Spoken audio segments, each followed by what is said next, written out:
Բարև ձեզ հետ բժշկուհի Արմինե Դավթյանն է։ Այսօր միասին կպարզենք ինչ է իրենից ներկայացնում չոր մաշկը, առաջացման պատճառները և կանխարգելումը։ Մաշկի պաշտպանիչ ֆունկցիան։ Բնությունը ապահովել է մաշկը հուսալի պաշտպանությամբ։ Այն է վերնամաշկի հաստ եղջերային շերտով և ճարպագեղձերով, որոնք մաշկի մակերեսին ստեղծում են բարակ լիպիդային թաղանթ։ Այս պաշտպանիչ շերտը խոչընդոտում է մանրէների, ալերգենների և տոքսիկ նյութերի ներթափանցումը օրգանիզմ։ Լիպիդային շերտի անբավարարությունը հանդիսանում է ջրազրկման և բորբոքային ռեակցիաների զարգացման ռիսկի պատճառ։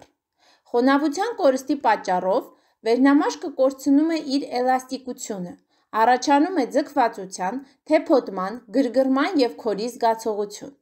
Չոր մաշկը նաև շուտ է ծերանում և առաջանում են կնճիռներ։ Ըստ ճարպագեղձերի ակտիվության առանձնացնում են մաշկի 3 տեսակներ՝ չոր, յուղոտ և կոմբինացված։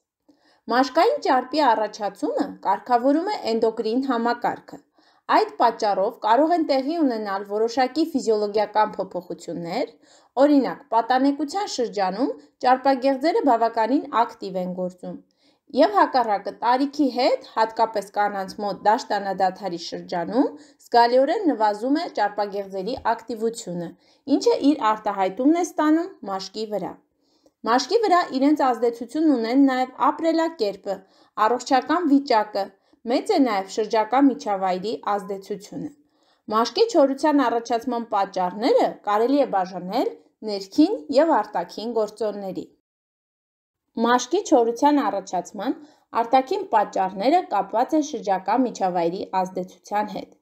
ինչպիսիք են օրինակ եղանակային պայմանները, քամին, ցուրտը, արևի ճառագայթները կարող են քայքայել լիպիդային շերտը և նվազեցնել խոնավության աստիճանը։ Սոլյարիի հաճախակի այցերը նույնպես ունեն նմանատիպ անբարենպաստ ազդեցություն։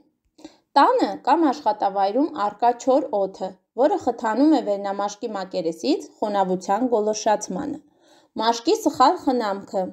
սխալ կոսմետիկ միջոցների կիրառումը կարող են քայքայել և վերացնել լիպիդային թաղանթը։ Լվացող միջոցների հաճախակի օգտագործումը, օրինակ ձեռքերի մաշկի չորության ամենահաճախ հանդիպող պատճառներից է։ Մաշկի չորության առաջացման ներքին պատճառներից են անբավարար քանակությամբ հեղուկների օգտագործումը,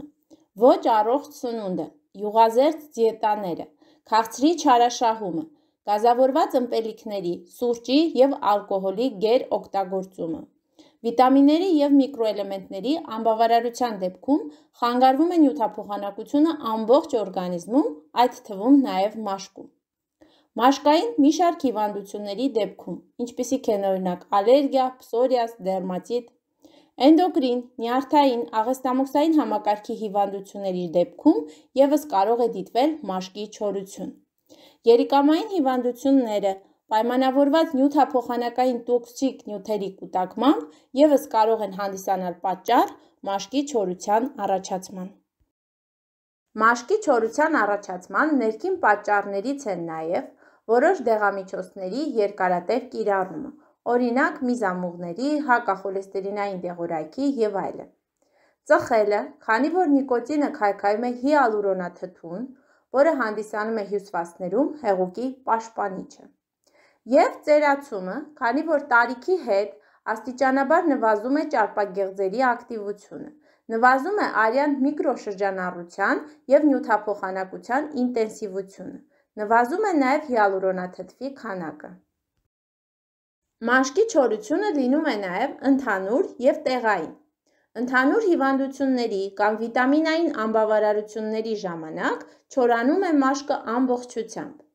իսկ օրինակ դեմքին տեղային սխալ կոսմետիկ միջոցի օգտագործման պարագայում կամ ձեռքերի անընդհատ հողի կամ այլ անբարենպաստ գործոնի հետ շփման դեպքում ունենում ենք տեղային արտահայտվածություն։